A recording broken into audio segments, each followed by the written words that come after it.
오늘 우리에게 주신 하나님 말씀은 사도행전 3장 9절에서 26절입니다. 사도행전 3장 9절에서 26절. 제목을 같이 읽어보겠습니다. 시작. 이웃사랑은 하나님이 기뻐하시는 제사다. 이 제목으로 말씀 전하겠습니다. 자, 지난 주일에 베드로가 성전 미문 앞에서 구걸하던 안진뱅이에게 예수 그리스도를 선물했고, 그 예수 그리스도를 받은 사람이 변화가 됐는데, 걸었다. 이것도 중요하지만 그보다 더 중요한 변화가 성전에 들어가지 못했던, 성전 앞에 앉아 있었던 사람이 찬양을 부르며 성전 안으로 들어가는 사람으로 변화되었다. 이 말씀을 이제 지난주에 드렸습니다. 그래서 아직까지 교회 안에는 들어왔지만 성전, 이 지성소, 주님이 계시는 지성소까지 들어가지 못하시는 분들이 계시다면 여러분들도 예수 그리스도를 통해서 지성소까지 들어가시길 축복합니다. 그리고 여러분 주변에 가족 중에 또는 같은 세론 중에 아직 그러지 못하신 분들이 있다면 여러분이 함께 손을 잡아 같이 지성소 안으로 들어가 주시기를 주님의 이름으로 축복합니다. 자, 이 안진뱅이는 이름은 없지만 꽤나 유명했던 사람이었던 것 같습니다. 왜냐하면 많은 사람들이 이 사람을 알아보았기 때문에 그래요. 3장 9절 10절 읽겠습니다. 모든 백성이 그 걷는 것과 하나님을 찬송함을 보고 그가 본래 성전 미문에 앉아 구걸하던 사람인 줄 알고 그에게 일어난 일로 인하여 심히 놀랍게 여기며 놀라니라. 예, 집사님 제가 그냥 해야 될 것 같습니다. 자, 이 사람들은요, 이 사람이 원래 성전 미문에 앉아서 구걸하던 사람인 줄을 다 알고 있어요. 어떻게 알았을까요? 자, 우리나라 같은 경우 생각해 보세요. 자, 주로 역전에서 이런 분들이 계신데 여러분들 그분들 얼굴을 아십니까? 예, 모릅니다. 왜냐하면 다 이렇게 엎드려 있기 때문에 그래요. 엎드려가지고 이러고 있기 때문에 얼굴을 모릅니다. 예, 여러분이 아무리 그 앞을 매일같이 10년, 20년 다녀도 그분 얼굴을 모르죠. 그래서 일 다 끝난 다음에 기사한테 차대해가지고 벤츠 타고 가는 거 여러분 모르시잖아요. 얼굴을 모르니까.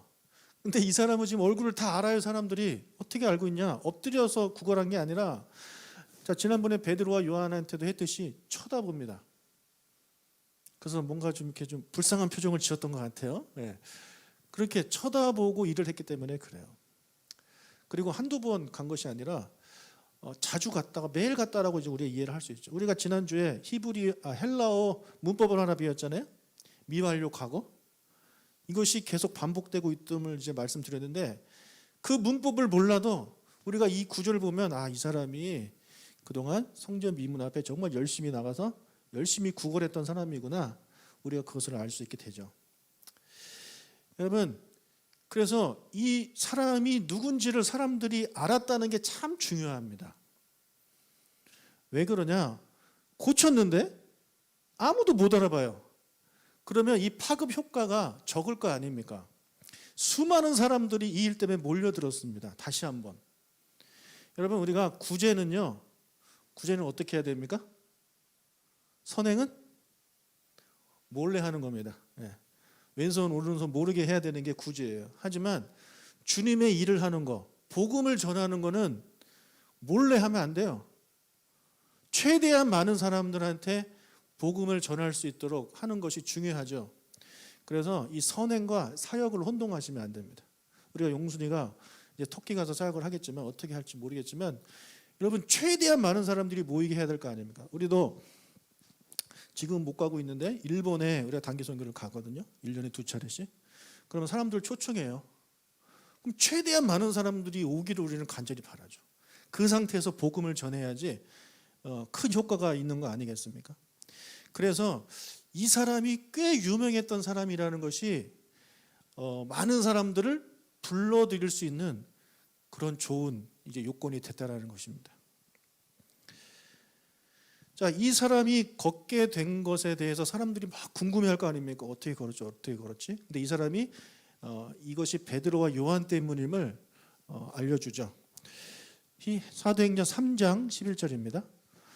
나은 사람이 베드로와 요한을 붙잡으니 모든 백성이 크게 놀라며 달려 나아가 솔로몬의 행각이라 불리우는 행각에 모이거늘.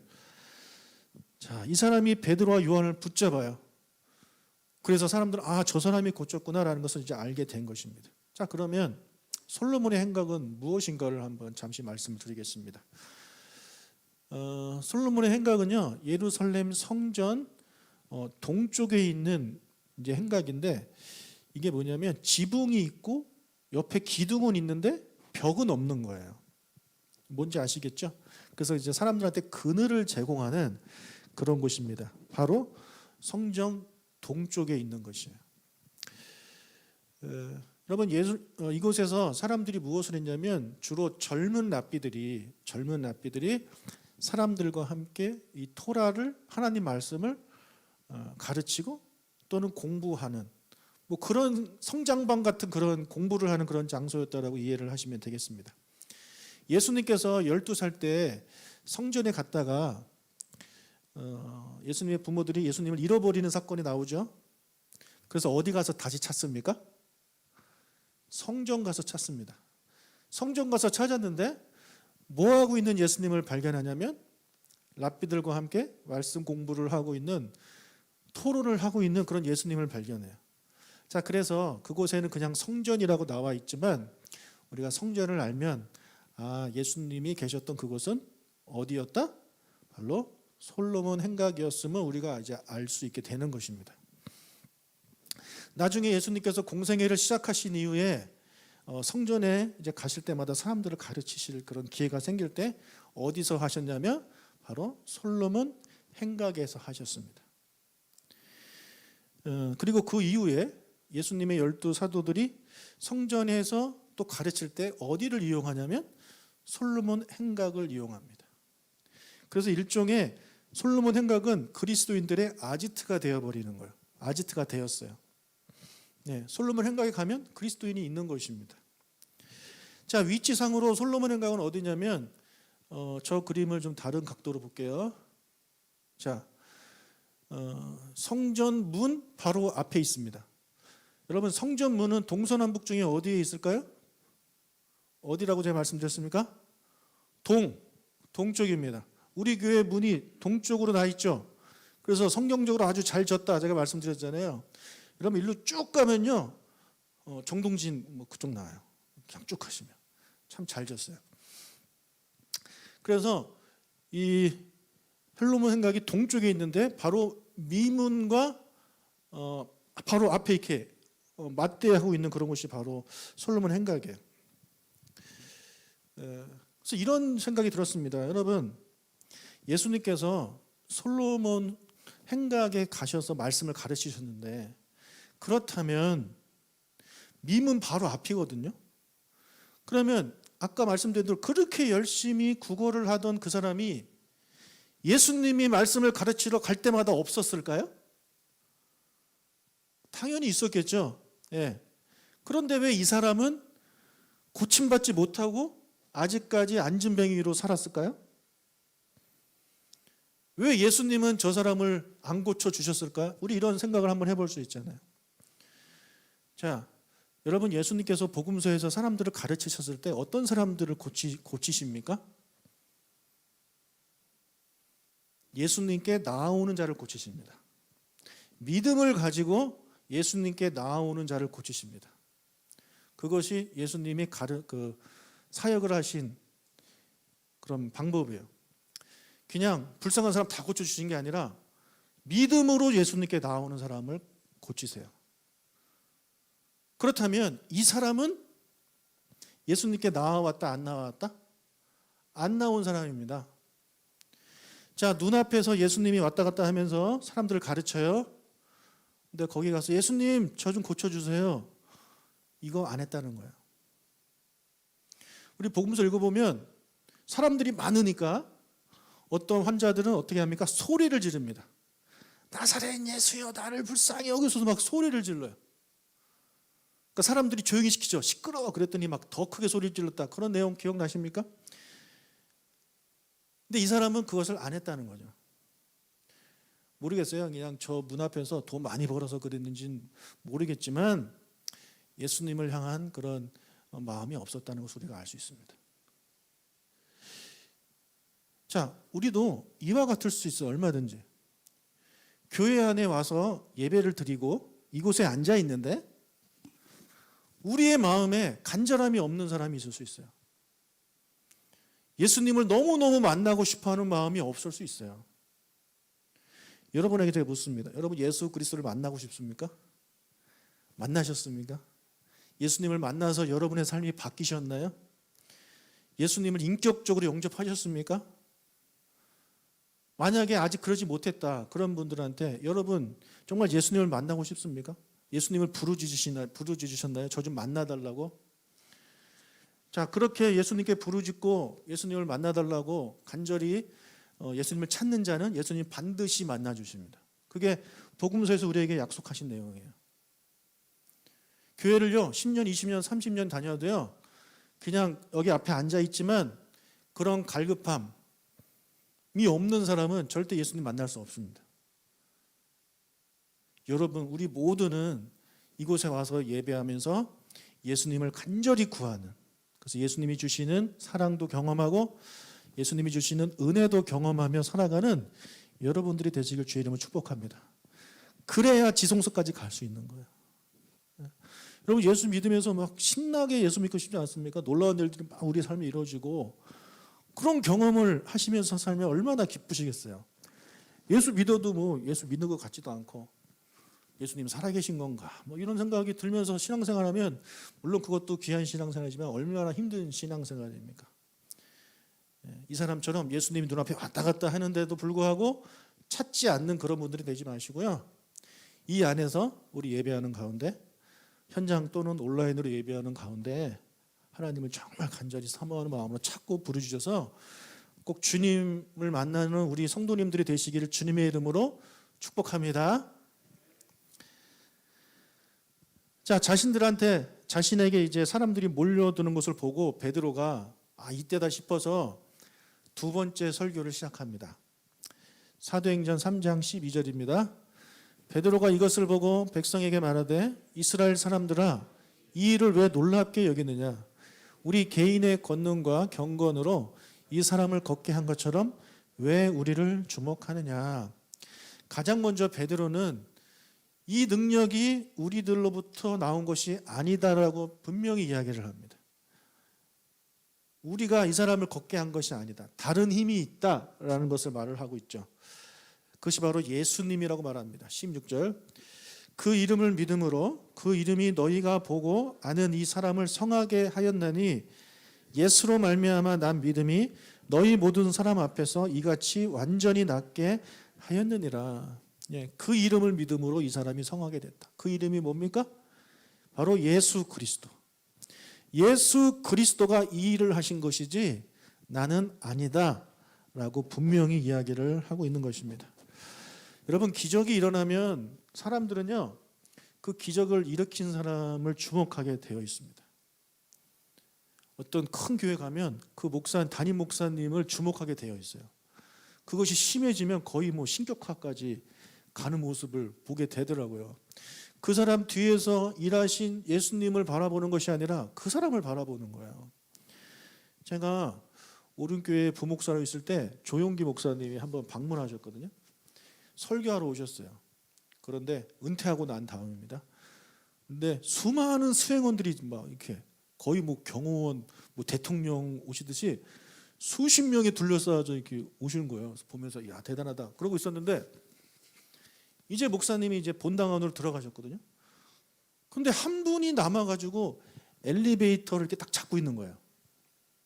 엘리베이터가 2대 있었어요. 2대 있었는데 한 대를 딱 잡고 있는 거예요. 계속 열려 있게끔. 그래서 제가 물어봤죠. 뭐 하시는 거냐고. 제가 엘리베이터 담당 목사였습니다. 그래서 뭐 하시는 겁니까? 그랬더니 조 목사님 나올 때까지 자기가 붙잡고 있겠다는 거예요. 여러분 이제 들어갔습니다. 이제. 아직 설교 시작한 것도 아니야. 이제 들어갔어요. 그럼 언제 시작할지 아직 모르잖아요. 예를 들어 한 30분 40분 걸린다 칩시다. 그거 계속 붙잡고 있겠다는 거예요. 그러면 우리 다른 성도들이 이용을 못 하잖아요. 그래서 하지 마시라고 제가 얘기를 했던 적이 있거든요. 아니 목사님 설교 끝날 때쯤 해도 되잖아요. 그리고 목사님 좀 기다리면 어때요? 그 앞에서 너무 충성봉사하면서 그 목사님을 이렇게 정말 예수님처럼 이렇게 대하시더라고요. 예수님도 만약에 그렇게 하면 부담스러워서 싫어하셨을 것 같은데 여러분 나중에 저한테 그렇게 하지 마십시오. 네. 뭐 그럴 필요 없겠지만 저는 그냥 걸어갈랍니다. 사람들이요 그 사람을 주목해 뭔가 대단한 일을 한 사람을 주목하게 되어 있어요. 그러면 그런 자꾸 주목을 받게 되면 착각에 빠지죠. 아 내가 대단한 사람인가 보네. 그러다가 확신을 가집니다. 아 난 대단한 사람이야. 그러다가 교만해지는 거죠. 교만해지면 하나님이 받으셔야 될 영광을 자기가 가로채게 되는 것입니다. 그래서 결국에는 타락하게 되는 거 아닙니까? 이런 베드로 한번 생각해 볼까요? 베드로는요. 그 당시 베드로는 정말 대단한 사람이죠. 왜냐하면 일단 예수님의 12제자 중에 이제 들어있지만 그 중에 또 수제자 아닙니까? 수많은 에피소드를 막 쏟아냈던 그런 사람이에요. 예수님 승천하신 이후에 성령 받고 나서 갑자기 외국어를 막 유창하게 하게 됐어요. 그런 성령의 역사의 한 중심에 있었던 사람이에요. 설교를 했는데 3,000명이 한 번에 회개를 했어요. 여러분 남자면 3,000명이에요. 그러면 어린아이와 여자 합치면 몇 명 되겠습니까? 10,000명 이상 되지 않겠습니까? 이런 놀라운 일이 막 벌어진 거예요. 그러다가 또 어떤 일이 벌어졌어요 지금? 40년 동안 한 번도 걷지 못했던 사람이 일으키니까 막 걸었어요. 그러니까 사람들이 와 베드로 대단하다 이렇게 주목하게 되는 거죠. 자 그러면 그래서 베드로가 얼마든지 착각에 빠질만 하거든요. 아 나 그래 나는 예수님의 수제자야. 막 이런 일이 막 일어나네. 나도 예수님과 같은 사람이 되는 거 아닌가. 막 이런 착각에 빠질 수 있는 그런 상황인데 베드로는 분명히 이야기합니다. 우리가 한 게 아니다. 우리를 주목하지 마라. 예수 그리스도가 한 것이다. 이렇게 모든 영광을 예수님께 돌립니다. 여러분 우리 그리스도인들은요 이런 베드로를 본받아야 돼요. 여러분에게 일어나는 뭔가 좋은 일들, 뭔가 기적 같은 것이 일어났을 때, 기도 응답을 받았을 때 사람들이 여러분한테 집중할 수 있거든요. 그런 관심이 여러분에게 왔을 때 모든 영광을 하나님께 올려보내십시오. 그것이 그리스도인들의 삶의 모습입니다. 예수님께서 이런 말씀을 하신 적이 있어요. 누가복음 17장 10절 이와 같이 너희도 명령 받은 것을 다 행한 후에 이르기를 우리는 무익한 종이라 우리가 하여야 할 일을 한 것뿐이라 할지니라. 자, 무익한 종에 대한 말씀인데 이게 무슨 말씀이냐면 이 종이 열심히 일을 해요. 열심히 일을 했을 때 사람들이 칭찬하고 주인이 칭찬할 때 이 종이 주인한테 하는 말이에요. 우리는 무익한 종입니다, 주인님. 우리는 그냥 우리가 해야 될 일을 했을 뿐입니다. 이렇게 겸손하게 나오라는 것이죠. 여러분 우리가 뭔가 어떤 성취를 했어요. 물론 그 성취를 이루기 위해서 우리가 뭔가 했을 거 아닙니까? 놀고 먹는데 그런 성취가 일어났겠습니까? 나름대로 열심히 했죠. 하지만 그 위에 하나님의 은혜가 더해졌고 내가 그렇게 할 수 있도록 하나님이 힘을 주셨기 때문에 하나님이 하신 것입니다라고 그렇게 영광을 돌리는 모습이 우리 안에 필요하다라는 것입니다. 이런 멋진 간증들이 여러분에게 있기를 바라요. 하나님이 하셨습니다. 이렇게 사람한테 집중하지 마시고 저는 무익한 종입니다. 제가 할 일을 했을 뿐입니다. 하나님이 다 하셨습니다. 이런 멋진 고백을 하는 저와 여러분이 되시길 주님의 이름으로 축복합니다.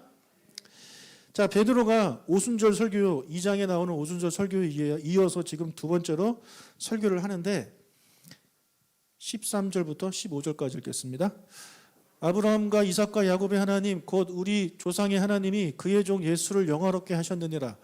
너희가 그를 넘겨주고 빌라도가 놓아주기로 결의한 것을 너희가 그 앞에서 거부하였으니 너희가 거룩하고 의로운 일을 거부하고 도리어 살인한 사람을 놓아주기를 구하여 생명의 주를 죽였도다. 그러나 하나님이 죽은 자 가운데서 그를 살리셨으니 우리가 이 일의 증인이라. 자, 너희들이 믿는 하나님, 유대인들에게 하는 말입니다. 너희들이 믿는 하나님, 즉 아브라함, 이삭, 야곱의 하나님께서 나사렛 예수를 영화롭게 하셨는데 그 예수를 너희가 죽였다 이거예요. 그러나 하나님이 그 예수를 다시 살리셨고 우리가 이 일의 증인이다 라고 이제 대답을 하고 있지 않습니까? 자, 지난번 오순절 내용과 거의 같아요. 거의 같아요. 너희가 예수를 죽였고 그 예수를 하나님이 다시 살리셨다. 그리고 우리가 그것을 봤다. 우리가 증인이다. 이 이야기를 다시 한번 하고 있습니다. 베드로의 설교의 주제는 항상 동일해요. 예수님의 죽음과 예수님의 부활을 말을 하고 있습니다. 여러분, 이것이 복음이에요. 우리가 복음을 전한다 말을 하는데 우리가 전할 복음은 바로 이것입니다. 예수님의 십자가의 죽음과 예수님의 부활. 우리가 전도할 때 이런 이야기 할 수 있죠. 교회 다니면 복을 받는다. 교회 다니면 아이들에게 좋다.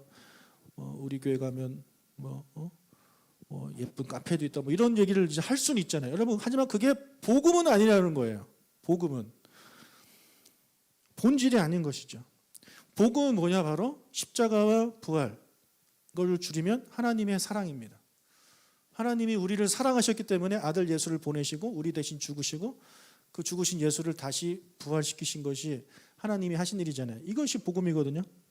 저희가 새롭게 옆에 간판을 하나 했어요. 뉴송센터 보셨습니까? 왼쪽에 보면 God loves you라는 그런 영어 문장이 써 있습니다. 하나님은 당신을 사랑하십니다라는 뜻이죠. 저 문장을 쓴 이유는 뭐냐면 이 교회 앞을 지나가는 지역 주민들한테 하나님의 이 복음을 이제 선포하는 거예요. 하나님은 당신을 사랑하십니다. 자, 지나가는 사람들이요, 우리 교회 건물을 계속 쳐다보거든요. 특히 뉴송센터를 계속 쳐다봅니다. 도대체 저 건물은 뭐냐? 저렇게 꾸몄을 때도 왜 꾸밀까 했는데 나중에 꾸며놨는데도 아무것도 안 쓰였으니까 도대체 뭐지? 와서 이렇게 보시는 분들도 계시고 직접 물어보시는 분들도 계시거든요. 자, 이제 거기다 우리가 God loves를 써놨어요. 보는 사람마다 하나님이 나를 사랑하신데 이것을 보게끔. 특별히 한글로 안 쓰고 영어를 쓴 이유는 뭐냐면 여러분, 우리 교회 앞에 수많은 외국인들이 지나다닙니다. 정말 여러분 이 앞에 앉아 계셔 보세요. 무슨 뉴욕 와 있는 것 같아요. 다양한 언어들이 들립니다. 다양한 복장을 입으신 분들이 지나다닙니다. 무슬림 쪽 사람들도 많이 지나다니십니다. 여기를 지나다니시는 외국인들 대부분이 다 아까 우리 용순이가 보여준 그런 지역에서 오신 분들이에요. 동남아나 저기 중동 쪽에서 오시는 분들. 그러니까 그분들이 사시는 나라에서 복음 들을 기회가 없었던 거죠. 여기 왔다고 교회 찾아가겠습니까? 그래서 그분들에게 우리가 복음의 메시지를 선포하고 있는 거예요. 하나님은 당신을 사랑하십니다. 한 번이라도 읽으라고. 여러분, 이것이 바로 복음이거든요. 여러분이 전도하기를 원하시는 여러분의 가족들한테 교회 한번 가자 이런 것도 좋지만 하나님은 당신을 정말 사랑하신다는 말을 이렇게 자주 해주시기를 주님의 이름으로 축복합니다. 자, 예수 그리스도의 죽음과 부활을 말하고 난 뒤에 베드로가 그 다음에 말하는 것은 뭐냐면 사람들의 죄의 문제를 말을 하고 있어요. 17절부터 19절까지 읽겠습니다. 형제들아, 너희가 알지 못하여서 그리하였으며 너희 관리들도 그리한 줄 아노라. 그러나 하나님이 모든 선지자의 입을 통하여 자기의 그리스도께서 고난 받으실 일을 미리 알게 하신 것을 이와 같이 이루셨느니라. 그러므로 너희가 회개하고 돌이켜 너희 죄 없이 함을 들으라. 이같이 하면 새롭게 되는 날이 주 앞으로부터 이를 것이요. 너희들이 예수를 죽인 것은 너희들이 모르고 한 것이다. 그렇게 먼저 얘기를 하죠. 그러니 이제라도 회개하자. 모르고 했지만 그래도 회개는 해야 된다, 그 말이에요. 회개해서 죄 문제를 해결받아야 된다. 너희들이 가지고 있는 죄 문제를 해결받아야 그 예수님께서 너희들을 새롭게 하실 것이다 라는 말을 지금 하고 있는 것입니다. 자, 그래서 반드시 죄의 문제까지도 들어가야 되는데, 자, 여기서 우리가 좀 조심해야 할 것이 하나 있습니다. 그것은 뭐냐면 가끔 전도하시는 분들이 전도 대상자들한테 당신은 죄인이야 막 이렇게 말하는 경우가 있거든요. 그 말을 하지 말라고 제가 부탁을 드립니다. 그 말을 하지 마십시오. 하나님이 당신을 사랑하신다는 그런 메시지만 충분히 전하십시오. 왜 그러냐? 자, 예수님께서 베드로한테 너는 죄인이야 라고 말씀하신 적이 없습니다. 그런데 베드로가 스스로 깨닫습니다. 누가복음 5장 8절 시몬 베드로가 이를 보고 예수의 무릎 아래에 엎드려 이르되 주여 나를 떠나소서 나는 죄인이로소이다 하니 예수님이 베드로를 이렇게 부르시면서 너 죄인이야 너 회개하고 나를 따라 이렇게 말씀하시지 않았다는 거예요. 본인이 그 은혜를 경험하고 나서 스스로 그의 입에서 나는 죄인입니다 라는 고백이 나오게 예수님이 하셨거든요. 그래서 우리가 예수님의 방법을 따라가야 되는 거죠. 자, 그렇다면 왜 베드로는 설교할 때마다 자꾸 이런 죄 문제를 자꾸 지적을 하느냐, 그런 고민을 우리 생각을 할 수 있잖아요. 그것은 왜 그러냐면 지금 베드로는요 설교자로 서 있기 때문에 그렇습니다. 여러분, 전도자와 설교자는 다릅니다. 자, 죄에 대한 지적은요 설교자가 하는 것이 옳습니다. 그래서 옛날 성경을 보면 선지자들이 주로 죄에 대한 지적을 합니다. 너희들 죄인다 이런 얘기를 선지자가 해요. 제사장이 하는 게 아니에요. 선지자가 하는 거예요. 여러분은 왕 같은 제사장이지 왕 같은 선지자가 아닙니다. 그렇죠? 예. 여러분, 선지자의 역할은 하나님의 말씀을 가지고 죄를 지적하는 것은 하나님이 설교자에게 주신 권한이라고 저는 생각하거든요. 여러분, 죄를 지적하는 건 참 어려운 일입니다. 하기 싫은 일입니다. 하지만 해야 되는 거예요. 반면에 제사장은 그 죄진 사람이 이제 주님께 나와서 그 죄를 속죄하는 일을 도와주는 역할을 하는 것이지 너 죄인이야 막 이렇게 지적하는 역할은 제사장이 아니라는 거예요.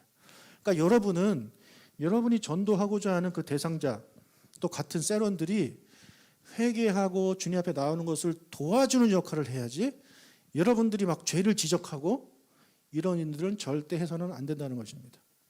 여러분, 교회를 다니는 사람한테도 당신은 죄인이야 말하면 듣기 싫어하는데 교회 안 다니는 사람한테 전도하면서 당신은 죄인이니까 교회 가야 돼 이런 얘기하면 누가 교회로 오겠습니까? 같은 요즘처럼 교회 욕먹는 시대에 니네나 잘해라 이런 얘기를 우리가 듣게 되는 거죠. 자, 그리고 또 하나, 지금 이 사람들에게는요 복음을 들을 수 있는 처음이자 마지막 기회가 될 수 있기 때문에 그렇습니다. 그래서 그들에게 원색적인 복음을 이야기를 하고 있는 거예요. 우리가 단기 선교로 같은 거 갔을 때 역 앞에 나가서 전도할 때 내가 이 사람 언제 다시 볼지 모르잖아요. 그러니까 그런 사람들한테는 우리가 이런 원색적인 복음을 전할 수가 있어요. 그러나 여러분의 가족들은, 여러분의 지인들은 언제 다시 볼지 모르는 사람입니까? 아닙니다. 맨날 보는 사람들입니다.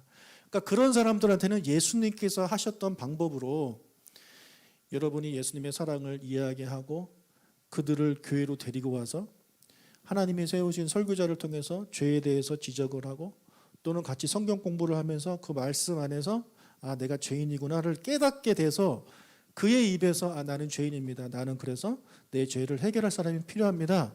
이런 고백이 나오게 하는 것이 중요하다라는 말씀을 제가 지금 드리는 것입니다. 그래서 여러분, 전도하시는 분들한테는 늘 하나님이 당신을 사랑하십니다. 당신을 죽으셨습니다. 이 이야기만 이제 하시면 되겠습니다. 자, 앉은뱅이를 고치고 지금 설교까지 하게 됐어요. 3장에서. 그런데 여러분, 이 일이 지금 언제 일어난 겁니까? 뭐 하다가 일어난 겁니까? 베드로와 요한이 기도하러 가는 일에 생긴 겁니다. 기도하는 가는 길, 기도 끝나고 나오는 게 아니라 기도하러 가는 길에 일이 생긴 거예요. 기도하러 가는 길에 이 사람 고쳐주는 바람에 점점 일이 커져가지고 사람들까지 몰려들어서 막 설교하는 거예요. 자, 그러면 베드로와 요한이 제9시 기도 시간을 지켰을까요? 지켰겠어요? 못 지켰겠어요? 못 지켰겠죠, 당연히. 예. 기도하러 갔다가 지금 기도 못하고 그냥 이렇게 돼버린 겁니다.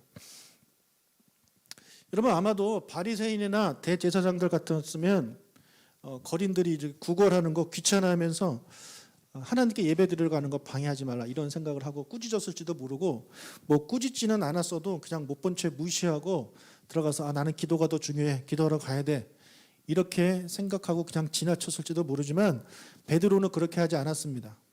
왜냐하면 예수님의 가르침이 있었기 때문에 그렇죠. 예수님은 어떤 가르침을 하셨습니까? 선한 사마리아인의 비유를 말씀해 주셨죠. 자, 한 사람이 강도를 만나 죽게 되었습니다. 피를 막 흘려요. 근데 그 앞에 누가 지나가냐면 제사장과 레위인이 지나갑니다. 이 사람들은 지금 어디로 가고 있는 중이냐면 예루살렘으로 가는 길이에요. 그럼 우리가 추측할 수 있어요. 이 사람들은 예루살렘에 성전이 있기 때문에, 특히 제사장과 레위인은 성전에서 일하는 사람이잖아요. 그래서 제사 드리러 가나 보다, 사역하러 가나 보다 생각할 수 있는 그런 상황입니다.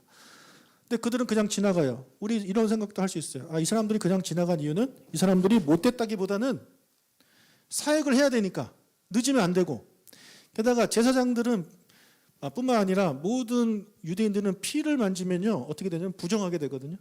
그러니까 부정하게 되면 사역을 못 해요. 그래서 이 사람들 입장에서는 이런 핑계를 댈 수 있는 거예요. 나는 지금 예배 드리러 가야 돼. 나 지금 반주하러 가야 돼. 빨리 가야 돼 지금. 내가 당신 도와줄 시간이 없어. 하고 이 사람들이 그냥 지나갔을 거라는 거죠. 그러나 누가 지나갑니까? 또 한 명 사마리아인이 지나가는데 이 사람은 어떻게 해요? 그를 치료해줘요.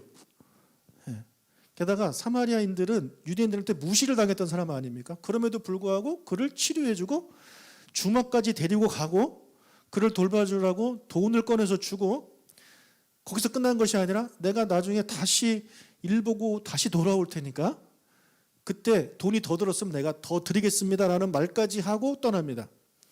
그래서 예수님한테 이 사람이 엄청 칭찬받잖아요. 지금 이 모습이 바로 베드로의 모습이라는 겁니다. 여러분, 베드로가 이 설교를 들었다고 이렇게 사는 게 쉽습니까? 그렇지 않거든요. 그래서 베드로가 참 그런 면에 있어서 우리가 참 본받을 만한 그런 면이 참 많이 있어요. 자, 여러분 생각해 보세요. 성령 충만함을 위해서 지금 기도하라고 하고 있는 거예요. 제가 처음에 말씀드렸던 대로 베드로가 자기 가족을 위해서 기도하고 뭐 그런 거에서 기도하라고 한 것이 아니라 지금 성령이 임하셔서 놀라운 역사가 일어나고 있는데 자기가 그 중에 핵심 멤버이고 어떻게 보면 총 리더이기 때문에 어떤 책임감을 가지고 성령 충만함을 구하러 하나님 나라 확장을 위해서 기도하라고 가고 있는 거 아닙니까? 그러면 이것은 하나님을 사랑하는 영역에 해당되는 겁니다. 나를 위해서 기도하는 것은요, 여러분, 하나님 사랑이 아니에요. 그건 나를 사랑하는 것이지, 그렇죠? 근데 지금 베드로는 그렇지 않아요. 하나님의 나라를 위해서 기도하라고 가고 있는 중이에요. 그리고 안진뱅이를 일으키고 몰려든 사람들한테 복음을 전하는 것은 이웃 사랑의 영역에 해당이 되는 것입니다. 자, 하나님께 기도하러 가야 되니까, 하나님 사랑을 나는 지금 실천해야 되니까 이웃 사랑을 실천하는 것을 포기하는 것, 그것은 하나님이 원하시는 게 아니라는 거죠.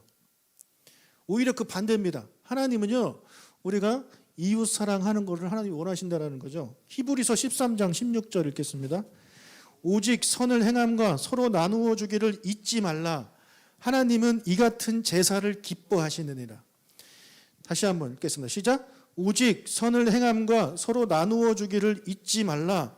하나님은 이 같은 제사를 기뻐하시느니라. 자, 선을 행하는 것, 서로 나누어 주는 것, 이것은 하나님 사랑과 이웃 사랑 중에 어디 영역입니까? 이웃 사랑이죠.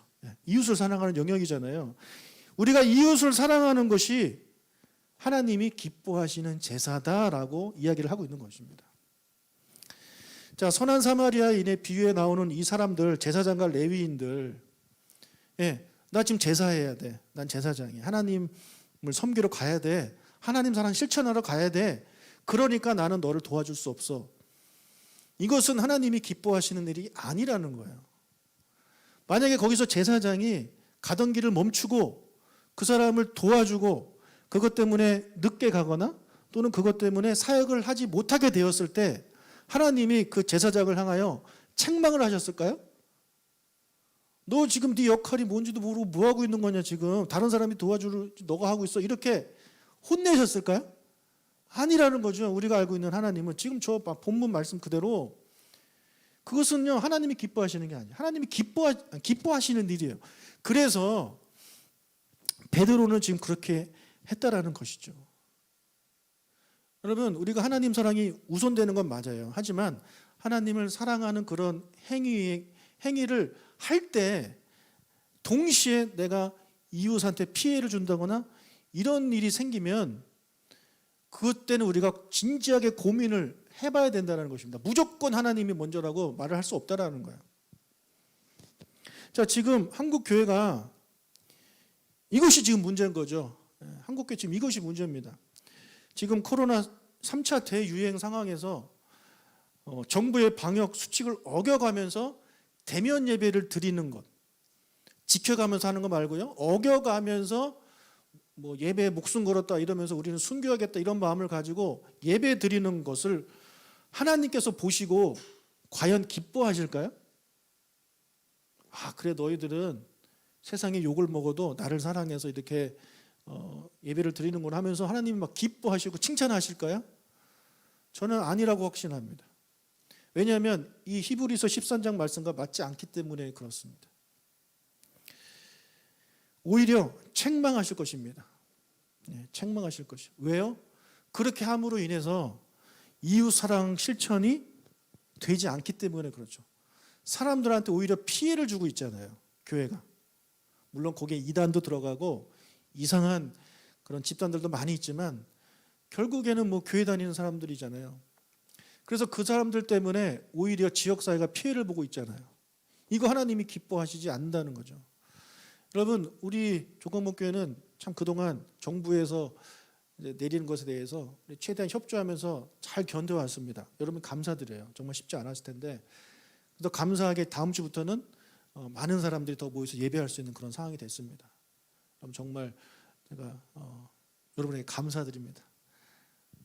목사님 그래도 예배 드려야 되지 않습니까? 이런 분이 우리 교회는 한 분도 없어가지고 제가 그게 너무너무 감사하겠다고 말씀을 드리고 싶습니다. 자, 우리가 할 수 있는 최고의 이웃사랑은 무엇입니까? 최고 이웃사랑은 바로 예수를 전하는 것입니다. 베드로처럼.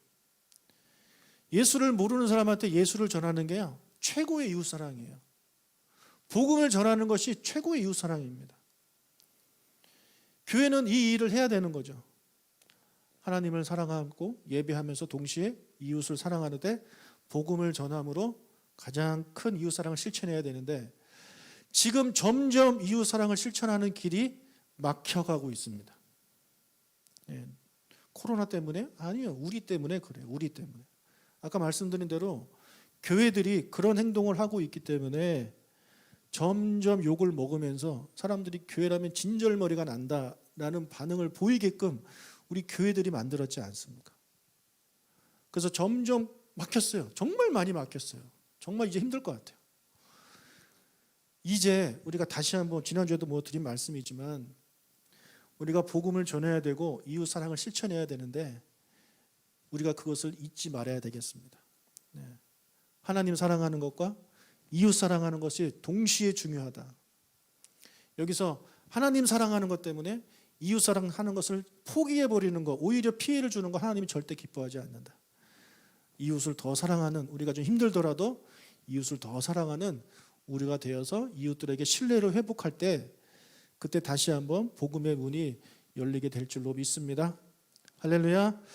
여러분, 우리 이웃을 더 많이 사랑하는, 우리가 더 많이 참아주고 인내하고 더 많이 손해보는 우리가 되시길 주님의 이름으로 축복합니다. 아멘.